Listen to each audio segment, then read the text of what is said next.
Nambobola na naman mga kababayan yung mga Chinese.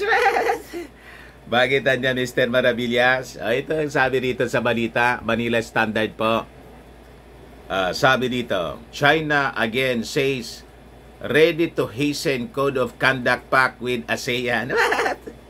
Maniwala sa inyo. Tuloy lang po tayo, Mr. President. Sa bagay, yung ating Pangulong Bongbong Marcos talagang tuloy sa kanyang mga ginagawa ngayon kasi very effective po. Checkmate sila ngayon kasi mga kababayan at hindi rin lumusot sa atin doon sa resupply mission mga kababayan at laging basag yung kanilang mga propaganda. Kaya ngayon po medyo kumambyo yung China, tinone down nila yung kanilang mga rhetorics. Pero siguradong panluloko na naman po ito, pambubula sa atin. Never tayo mga kababayan maniwala sa kanilang mga sinasabi hanggat hindi nila nire-recognize mga kababayan yung arbitral ruling at hanggang hindi sila umaatras dito mga kababayan sa West Philippine Sea. Kailangang tadtarin natin ng mga EDCA sites yung ating bansa po. And we have to go nuclear po para may nuclear deterrence po tayo.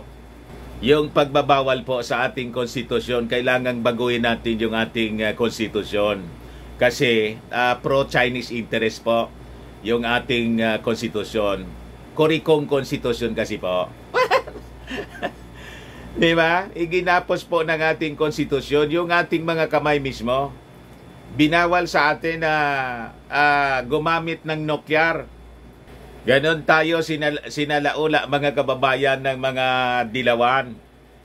But before ko mga kababayan ibigay sa inyo yung kwento, yung pambobola ng mga Chinese, click subscribe muna dito sa ating YouTube channel and hit the notification bell para lagi po kayong updated sa mga kaganapan dito sa ating bayan. At saka mga kababayan, huwag na rin po ninyo na skip yung ating mga commercial ads para tuloy-tuloy ang pag-unlad ng bagong Pilipinas. Ito yung sabi dito sa balita sa Manila Standard. Niloloko na naman tayo. Panloloko po ito, mga kababayan, pambubula sa atin. Sabi dito, China is once again ready to accelerate the conclusion of an effective and substantive Code of Conduct or COC in the South China Sea. Sabi ng kanilang ambassador dito sa ating bansa na napakasinungaling. Di ba? So sabi dito po, Ambassador Wang Xilian said China and the Association of Southeast Asian Nations are capable and wise enough to maintain peace and stability in the South China Sea. Lumayas muna kayo dyan sa South China Sea. Magsipag-uwian na kayo para maniwala kami. Pero hanggat nandyan yung inyong mga barko, yung inyong mga milisya at hindi ninyo tinitigil yung construction dyan, yung bago nga airstrip na yung ginagawa ninyo, hindi ninyo kami mapapaniwala. Tuloy-tuloy yung aming paglalagay ng mga EDCA sites dito na nakatutok papunta sa inyo for our defense. Wag ninyo kaming niloloko. Handa po yung aming armed forces at yung America and the Allied Forces to defend our country in the South China Sea. So sabi rito sa balita, ASEAN and China have resumed discussions on the long-planned COC. The three-day dialogue, which concludes today, gathered diplomats from the region, including those from 5 out of 6 claimant countries in the South China Sea, namely China, the Philippines, Malaysia, Vietnam, and Indonesia. Sabi ni Wang, Beijing is one with ASEAN in seeking a COC that is anchored on international law.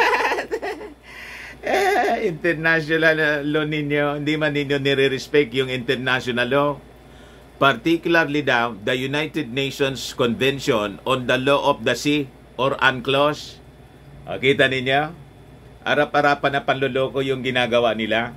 Iba yung sinasabi nila ngayon sa aktual nilang ginagawa.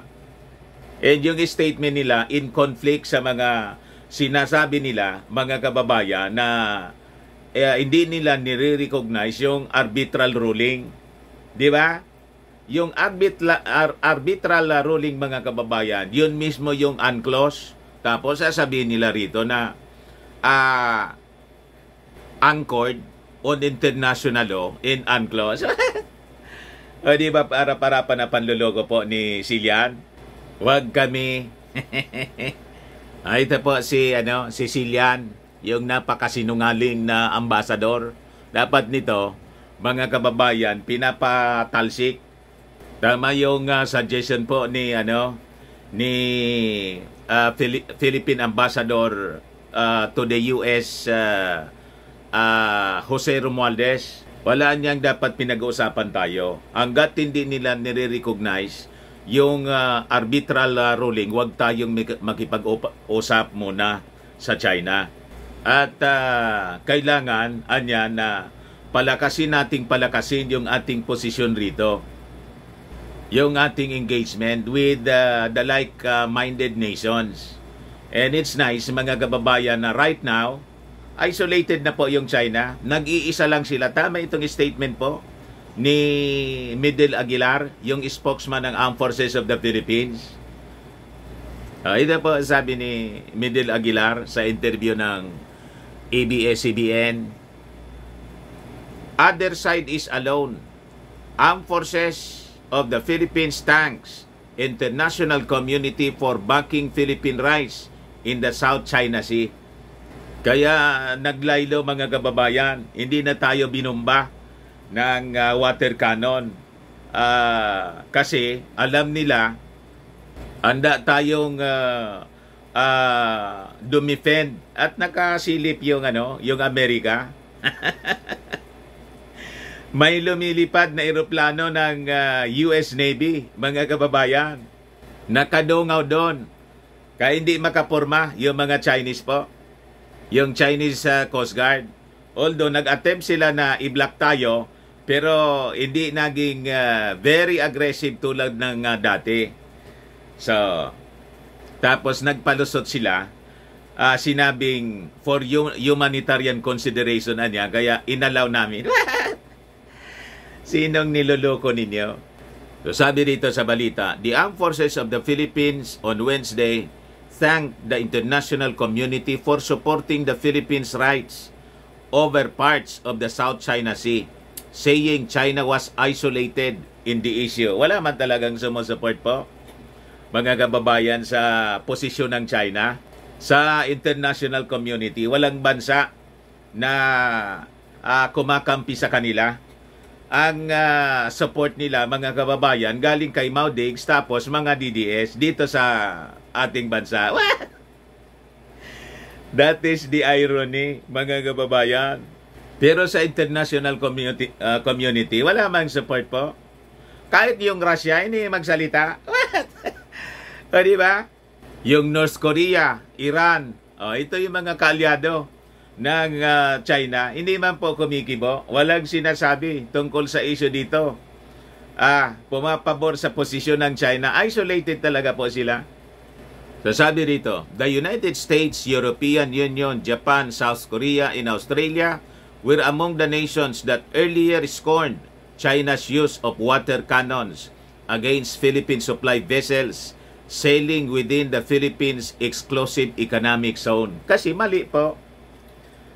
Kitang-kita po at alam ng buong mundo, mali ang posisyon, mga kababayan, ng China. At yung claim nila sa buong South China Sea, using yung sinasabi nilang 9-dash line, wala mang kumikilala noon sa international community. Sila lang naman yung naniniwala doon. So sabi po ni Colonel Midel Aguilar, spokesperson ng Armed Forces, malaking bagay po yan. Malaking bagay po yon na we stand with the international, with the community of nations. they, referring to other countries, are with us, while the other side, referring to China, is all alone. Sabi po ni Medel Aguilar. They are lonely, anya. They are isolated, he added, underscoring that what happened was not acceptable to the international community. Walang kumakampi po sa kanila. Kaya kapag po kinanti nila tayo, yung ating mga tropa na nagsasagawa ng resupply mission, malamang kukuyugin po, pupulbusin po ng Allied Forces yung China. So sabi niya rito, pressure from other countries may be among the factors that push China to tone down its aggression in the West Philippine Sea. The Philippines Coast Guard said. Last resupply, they deployed 6 big China Coast Guard vessels, but this time they were only deploying 2 China Coast Guard vessels. At dalawa dito ay mas maliit pa sa barko natin. So mas malaki yung barko natin. Nakita po ninyo doon sa sa video. Sabi po ni Commodore J. Tariela, PCG spokesperson from the West Philippine Sea. So sabi niya, I think this has something to do with optics. They want to show the world na kunyari, they are not really that aggressive in preventing our resupply operations. Kaya effective po yung with full coverage po.